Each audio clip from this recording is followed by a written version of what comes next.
All right, hello, friends, and welcome to Shuddy Uppy, Let's Talk King of Queens podcast. My name is Steve Lont, and we have an excellent show lined up for you today. I'm joined by my co-host, as always, Mr. Dusty Salisbury, famous for his hilarious King of Queens TikTok reenactments with his lovely wife. Dusty, how are you? What's up, you demented old circus monkeys? I'm doing great. How's everybody doing tonight? Doing awesome. Doing good, man. So that podcast intro music you heard, as always, is a cover of the theme song for King of Queens by our friend Crispy Jones. Comes all the way to you from Germany. So hopefully one of these days we'll get Mr. Crispy Jones on the podcast. But today I'm really excited to introduce a guest coming to you all the way from Belmont, North Carolina. Welcome, Mr. Daniel Vaughn. Dan, what's up? Not too much. How you doing? Doing well. Tell us a little bit about yourself, Dan. I'm 31 years old, working sales at a mattress company. So that's super exciting. I've been watching King of Queens since I was probably 15 or 16.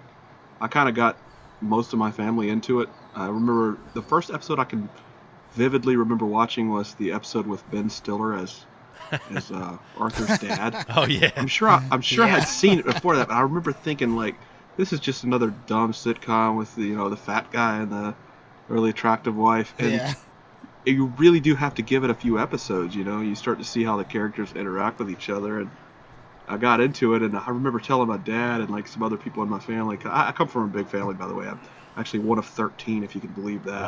Wow. That is a big family. 6 boys, 7 girls. Kind of crazy, right? Awesome. But I would say, like, they had never seen it. They'd never heard of it. And I remember talking to them like, I found this freaking hilarious show, right?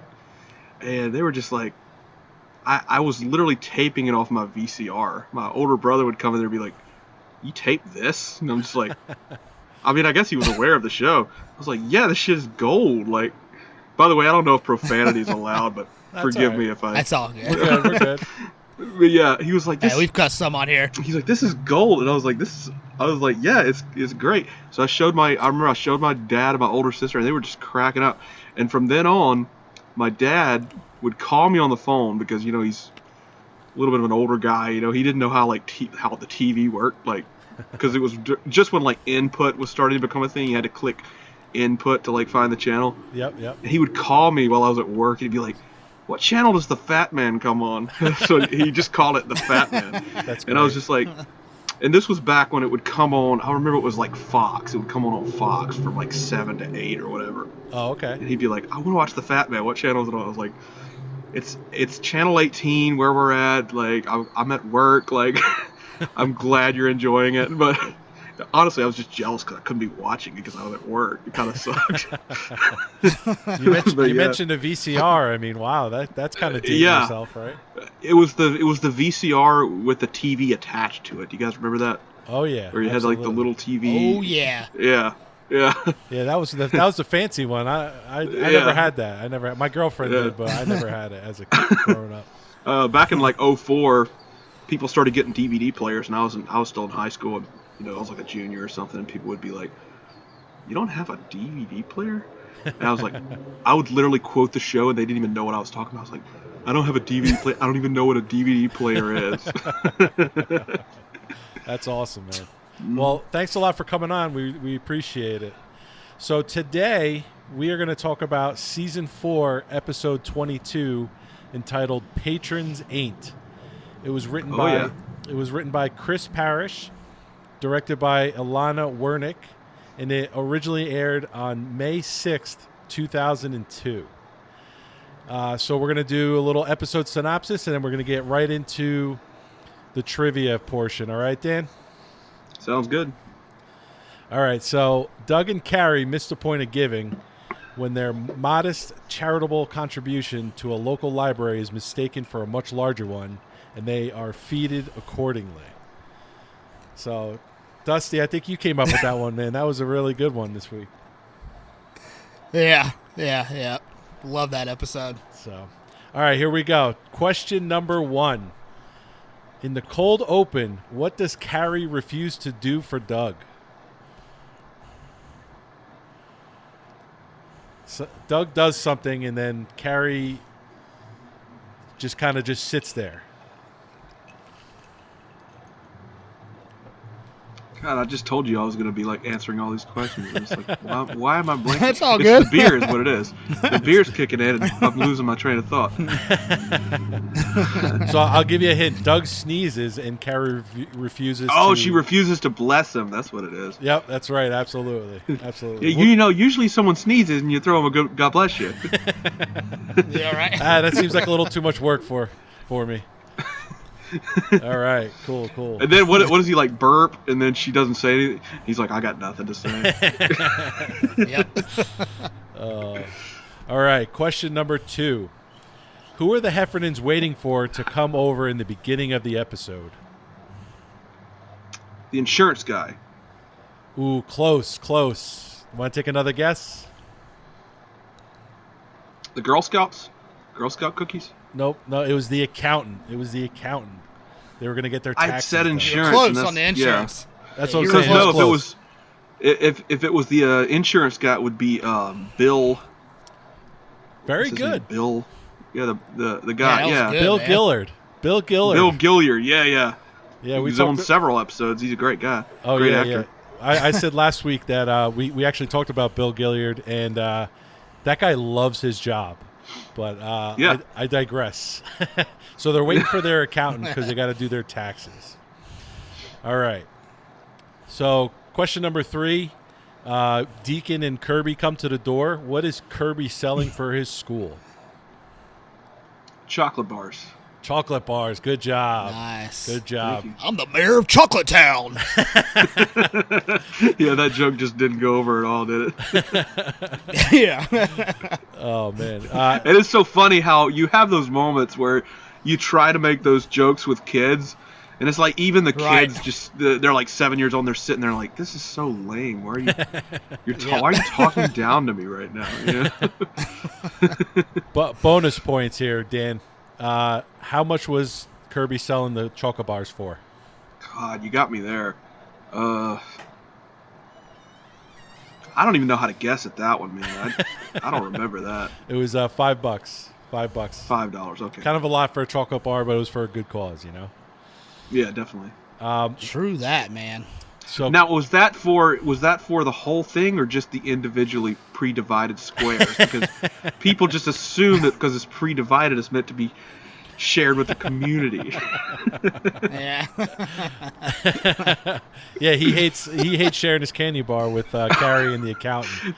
That was a great scene. Who doesn't? Yeah. Who doesn't? I hate when my wife asks for my chocolate. So, Like, do you "Get guys your watch own." Family Guy Oh at yeah. all?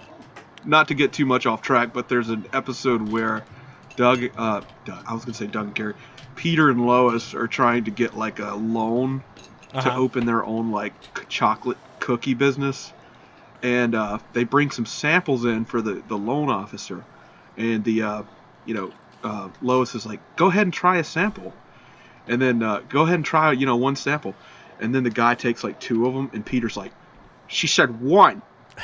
She said take 1. That's actually a really good impression of Peter there. Dan. Yeah, I hear that. Yeah, I was just about to say that. That was a great Peter impression. Oh, that's awesome, man. That's a really good Yeah, that impression. is I'm very awesome, man. impressed. Oh, on appreciate that, it. that one. Oh man. All right, back to the King of Queens. So Doug and Carrie have their accountant there, and they're talking about their taxes, and he asks them how much they donated the previous year. Do you remember how much they donated the previous year? I want to say $25. Very close. We'll give it to you on that one. It was 35. Okay. It was 20 for the rainforest thing and 15 for the animal The shelter HBO or something like that. Yeah, yeah. The HBO subscription, that's called paying your bill. It's called paying. It's very educational. All right. But the accountant, yeah, he was pretty pompous about he pretty much laughed at their donation, which Right? is kind of what kicked off the reason why they this episode kind of gets going. Yeah. Donation. Donation. So what does this question number 6? What does Carrie suggest they do in order to become more charitable and not go to hell? We could buy like 1,000 candy bars for Kirby's school. That's actually what Doug suggests, but this is she suggests they donate to the school library. That's right. Okay. Duh. Like that's the whole episode. Like how did I not get that? all I'm right, like it's torn all right. between trying to answer the questions and just trying to like quote funny lines. You're doing good, man. You're doing good. You're doing good. I appreciate it. All right. How much do they end up donating to the library? How much do they actually give?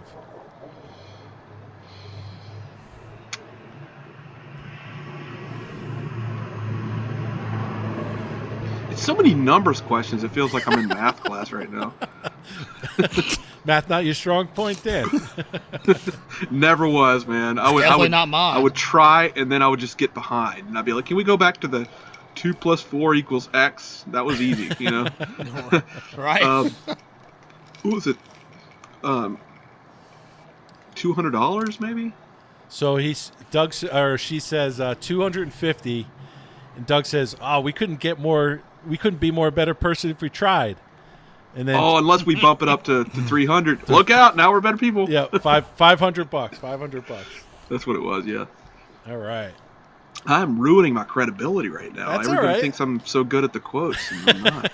You're all good, You're brother. excellent. You're excellent. You're killing the quotes, man. You're killing the Yeah, quotes. I thought it was all quotes. You deceived me, is what it is. Question number 8. What category was Doug and Carrie supposed to be in for their donation? Friends. That's what they end up being in, but they were supposed to be Right. patrons. Okay. They were supposed to be patrons, and they ended up being friends. They don't make songs about patrons. They make songs about friends. You don't hear anything about getting by with a little help from your patrons. All right. So basically they end up going to the opening of the library, and they're all excited to see their names on the plaque, and they find out they're friends and they're supposed to be patrons in the like pretty much the middle to the top of the plaque. So who do they end up going to for advice to ask if they should tell Nana Louise about their mistake? Their priest. Very good, very good. Bonus points. job. What is the priest's name? They don't mention it in this episode, but he is in other episodes. Father Melly? No, Ooh, that's good. Very that's close. That's Starts with Nick an M. Bakay. That's who it is. Father McAndrew. Father That's McAndrew. right. Yeah. Now, apparently, there was only 2 fathers in Queens. I think that they used for every episode. How about 60 Hail Mary? 60. Yeah, right? All right. Moving along. Question number 10. What book does Doug read to the kids? Horton Hears a Who. Excellent. You nailed that one right on the head. Yeah. Nailed that one right on the That head. part always cracks me up. Have you guys When he's read like, that, by the way? Or we're big. Have you guys read that? It's very good. Yeah. He was talking about it like it was like an acclaimed piece of literature. Like, What I we- love when he's sitting next to that kid and he's like, or big, and just pats his chest. And they both just nod at each other. he does the old I'm looking at you, bud. yeah, like Right. I love how we're all doing the eye thing, and meanwhile this is an audio only podcast, but that's all right. All right. So what happens when Doug and Carrie tell Nana Louise about her mistake? she says, I seem to make so many silly mistakes these days. They add the 0, right? And yeah. and the school names the library after them. The Douglas and Carrie Heffernan Library. Yeah, I don't know for sure, but I'm guessing that wasn't supposed to happen. So now they're faced with another conundrum here about telling Nana Louise. So they end up telling her again. And what happens this time after they call her out on her second mistake? The school board says that Nana Louise is very tired. That's right. They force her to retire, and she's walking out with the oblivious box of the plant and the books in it and stuff. It's always funny when she forgets the kids' names. I'm Richie. She's like, I'm sorry, Leonard. Don't cry. I'm Richie. There's so many of you. There's so many of them. All right. Last question. What kind of cookies does Doug buy from the Girl Scout at the end of the episode? Shortbread. Very good. Very good. You Good redeemed job, yourself right at the end there. And then he says, don't tell the others. Yeah, don't tell the others. Like, I'm going to tell you something. Go away and never come back. Tell the others. That's what he says. Right on, man. You're right on. So, yeah, we usually do a little quote and pondering portion here. My quote of the episode that I loved and I laughed my ass off was when Nana Louise is trying to take the curtain off of the to show the new plaque with all the names on it, and she's reaching up, and Doug goes to carry. Nana Louise got back. Yeah. That's one of the best. That's one of the best. What was one of your favorite lines, Dan? I love the part, just because I love Deacon so much, I love the part at the end where he's just like, I had no idea the monster I would be unleashing. So if you don't see me and my kid come by for a few days, I think you'll know why. Good night. He says like goodbye. Yeah, good day. That is a good part. So let me ask you a question, Dusty. What would you do in the situation if you donated something and you thought you were supposed to be a patron, yet you're only considered a friend? What would you do? Would you tell Nana Louise? That's hard. That's hard. I mean, all the money we donated, I mean, I would want just a little recognition, but I mean, it's not about, getting recognized and all. It's all about charity. But I don't know, if I'm getting my name on a plaque, I want my name a little higher. I don't want to be down at the bottom in the friend zone. I want to be in the patrons. What about you, Dan? What would you do?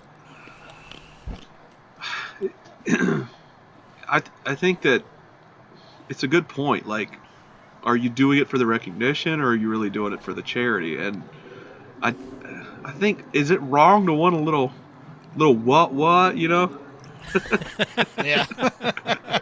So I think it's human nature to want to be congratulated for a job well done. But as the priest said. But yeah, I think you would, honestly, it's a realistic situation, and that's what I love about the show, is that it is things that we can relate to, and it's realistic situations. It's just stretched just a little bit to make it funnier. Yeah, absolutely. Yeah. It's like, and a lot of shows don't. I think a lot of shows are too afraid to. The criticisms that I've heard about King of Queens are the same things that I love about it, and the criticism that I find the most is it's like it has too many unlikable characters. Really? Yeah, that's what you hear. Yeah, you'll hear that a lot. Well, they're just selfish and they're just deceitful and they're always trying to manipulate each other. But that's what makes it hilarious, because we can relate to, wanting to, just thinking of ourselves and trying to kind of manipulate other people. But it's taken to an extreme, which is what I think makes it funny. So I don't know if that answers your question, but I think it's a really good example of what I love about the show, honestly. Yeah, I've never really heard that. Have you heard that, Dusty? As far as like people criticize it for the characters manipulating the other characters and things like that. No, I haven't. That's a really good point, though. I mean, I could see that, Dan. Yeah, man, I wouldn't say I hear it a lot. It's just that the few times you will talk to somebody, because most people either, have seen it, but they don't have they don't think one way or the other about it. But you'll find these people here and there that they're just like, I don't like that show, and I really try to figure out why, because from somebody that likes it, it's hard to imagine why somebody wouldn't like it. So I'm genuinely interested to see why you don't like it or what you don't like about it. And that's usually the answer I get. It's just like, oh, they're just mean to each other, and they just manipulate each other, and I'm like, it's hilarious. Like, I think that's hilarious. Because we all, it's human nature. We all do that to some degree, So It's just a little bit of an It's obviously going to be a little bit exaggerated for comedic effect, but that's what makes it great, in my opinion. So Yeah. That's awesome. No, that's a really good. That's a good way to put it. Yeah. So one thing we didn't talk about was Arthur wasn't in this episode. What do you guys think about I that? noticed that. Yeah, and I don't know if do you guys ever like, you'd be watching an episode. My girlfriend, for instance, is not crazy about the show. She thinks it's funny, but she loves Arthur. Like she'll notice if Arthur's not in an episode, and so I'll be watching it. And when you're eating dinner or whatever, you're like, you want your girlfriend. She's eating dinner. You want her to like hang out with you. Eat dinner together, watch a show together, or whatever. And she'll just be kind of, you're watching that show. It's a cool show, but I'm not crazy about it. Right. And then I'll just be like, oh, but Arthur's in this episode. She'll be like, all right, well, I'll watch it. It's so funny. So she's a But huge you Arthur notice fan. when he's, you'll notice when he's not there. And I literally sometimes start thinking up scenarios of where Arthur would fit into this episode. Like, how could Arthur fit into this episode? What would he add to this episode? Because one of the things I love about King of Queens is the stories always connect. Yep. It's not just two side stories. It's like two side stories that somehow end up connecting at the end. Yep. Like when Arthur, I can't think of the best example I can think of is when they're lost in the woods, and normal show would just be like, you've got them lost in the woods, the side story of Arthur being at the house and with Spence and Danny, and that's funny enough, right? But at the end, they find a way to tie it to the original story, to where Arthur goes looking for him. He's like, "Is this an emergency?" And she's like, "Yeah, kind of. Hold on, baby, Daddy's coming." And then he goes to like where they're at, and then at the end, he's like, "I will survive." And that's the great thing about it, is that they every episode they find a way to connect those storylines, and not every show does that. So I've found myself kind of trying to think of a scenario where Arthur would fit into an episode that he's not in. And for whatever reason, maybe he was just like, I need a vacation that week or whatever, Yeah, they didn't reference it this week or this episode, but like I know like one of the episodes they said like, oh, one of his army buddies passed away, or he's at the funeral or something, but they didn't really address it at all this episode. Not to interrupt you, but it's like, well, in the episodes that Arthur is there, he has no life. He has nothing to do. He strings paper clips together all day, right? But then on the episodes he's not there, they come up with some crazy reason why he's not there. Oh, he's visiting his army buddies in like across the country, and I'm like, how is Arthur's not even able to like walk to the drugstore by himself? But then they just come up with some storyline of how some excuse why he's not there. But every other episode carries like, my father can't live on his own. Like, he needs all the help he can get. It's one of those things. It's a small gripe, but it is kind of funny how they do that. Dusty, what do you think Arthur would have been doing this episode? Oh, man. Let's see.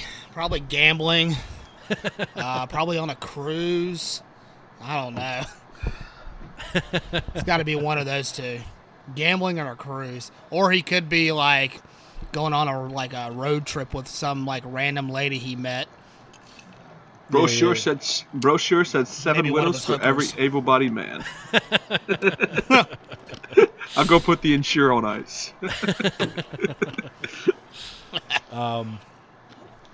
Did you, hey Dan? So did you end up watching the reunion episode, or the thing on Facebook? I didn't catch it because I was at work at the time, and I wanted to watch it, but it's those things where you're kind of reminding yourself, okay, it's at this time, and this is where you can watch it. And when it happened, I was like, because I work in sales, so I can be, completely slow at my job 90% of the time. And the one time I want to do something or I want to watch something on my phone, it's somebody comes in. So it kind of got away from me, but I would definitely have loved to watch it. And of course, if somebody uploads it, I'll definitely check it out. Yeah, I think you could catch It's on the it. King of Queens page, brother. Yeah. Oh yeah, okay, cool. I'll check it out. Yeah, check Not that on out. the fan group, but the actual actual King of Queens show page. I think I'm following they that have it page, sitting so up there. I should be Yeah. able to check it out. Check it out, man. It's pretty good. Yeah. Oh yeah, it is. They have a nice tribute to Jerry Stiller. It's awesome. Okay. Yeah. Oh my gosh. Yes. All right. That brings us to the portion of the show where we do review and ratings. So IMDb had 315 users rate this at a 7.9 out of 10 stars. We did our own ratings poll on Facebook, 16 ratings, and that was a 4.0 out of 5 stars. So it's pretty close to the IMDb rating. Daniel, since you're our guest, why don't you go first? What would you rate this episode out of 10 stars? It's hard because there's really a lot of episodes that would be my go-to before this one. It's like there's really no bad episodes of King of Queens. Of course, there's going to be some that I would prefer over others. Right. But for me, it's probably like a 3.8 out of 5. Honestly. 3.8 out of 5? Okay. I mean, that's good. because there's so many that are either somewhere between 4.5 and 5. I mean, there's tons of just 5-star episodes. Just classic episodes that you just, you go back to. It's like when you just want to watch, because normally I'll just put a DVD in and just watch whatever episodes are on the DVD. But there's times when I'm watching an episode and I'm like, you know what? I just want to watch the one where Arthur sleeps with Doug. Oh, God, that's such a good Like, one. to me, that's just like one of the just complete, just classic episodes, Hey, you. But, hello, Douglas, I seem to have lost a sock somewhere up in the bedroom. I assume it's twisted up somewhere in the sheets. And Deacon's like, talk to me, Goose. Yeah, talk to me, Goose. That was a good one. All right. But yeah, I mean, for me, it's not quite as repeatable as some episodes, but again, I love just about every episode. There's no episodes that I'm not crazy about the Cologne episode. It's very funny, but only because to me, that's not enough for a storyline. And of course, you give credit to King of Queens because they can stretch anything into a storyline. But when you're watching it, you're kind of like, is this really an episode about a cologne? And it's sort of a little bit of a suspension of disbelief that somebody would care, that even a wife or husband would care that much about how somebody smelled, or even notice. Like when somebody walks in, you're not going to be like, I don't think it's realistic that somebody would be like, oh my God, this is a different cologne than you usually wear. Like my girlfriend wears tons of different perfumes. I'm not like differentiating between the different perfumes. Again, it's still a hilarious episode. It's just a little bit much to believe some of the things that happen, but you get what I'm saying. Certain episodes you love and certain episodes you just kind of like. This would be like a episode. Okay. If that makes sense. Okay. All right. So 3.8 out of 5 stars for Dan. Dusty, go ahead, bud. Let's see. Out of 10, I'm going to have to give this a 7.5. Okay. Not one of my favorite episodes, but it is hilarious. I just, I feel like without Arthur in the show, it's not going to get above an 8 for me. If Arthur was in the show, it would definitely get an 8 or above. He But I would have to automatically go elevates. 7.5. Yeah, he automatically elevates any episode that he's in. He really does. Sounds like Doug is riding by on his motorcycle by your house. Man, I live right next to like the train tracks, and there's just all kind of noises. Sometimes I come outside to my balcony and I just hear music. I'm like, where's this? It's very faint. It's almost like the kind of thing where you don't even know if it's real or if it's just in your head. Some crazy stuff going on out here, man. Oh man. So Steven, what's yes. your rating on this show? All right. I'm with you guys. I'm actually going to go a little lower. I'm going to go into 6s on this one. I'm going to do like a 6.8. Dan, to your point, I agree with you 100%. This is an episode. It was funny. Don't get me wrong. There are a lot of funny parts to it, but it's an episode. I don't want to call it a throwaway, but it is an episode that I would definitely choose other ones over this one to watch if I had a choice. But again, exactly my point. Yeah, exactly. So, that's pretty much my thought on that too. So, Okay. all right, Awesome. all right. Well, it's been a blast, Dan. I'm glad you came on the show. If we ever do a a Family Guy episode, or if we do a Family Guy Yeah. podcast, you got to be part of that. You got Hey any other- man, I'm all over it, man. Just get that. Let me do some impressions, and we'll see how it goes. that laugh is like 100% perfect. Man. That's like dead on. It is. So, you got anything to plug there, Dusty? What's our social media? I do. Yeah, for all you fans out there, check us out on TikTok. It's a King of Queens TikTok, at King of Queens TikTok. Instagram will be King _ Queens fan page. And same with Facebook. You can search that, or you can search at Shuddy Uppy. Let's talk King of Queens. We will be starting to post more on the social media pages here soon. But yeah, check us out. Give us a like, give us a follow, and I hope you guys enjoy. Absolutely. All right. Well, Dan, thank you very much for coming on. We do appreciate your time. And man. Yes, sir. Dusty, we'll talk to you next week. Everyone have a good Sounds day. good.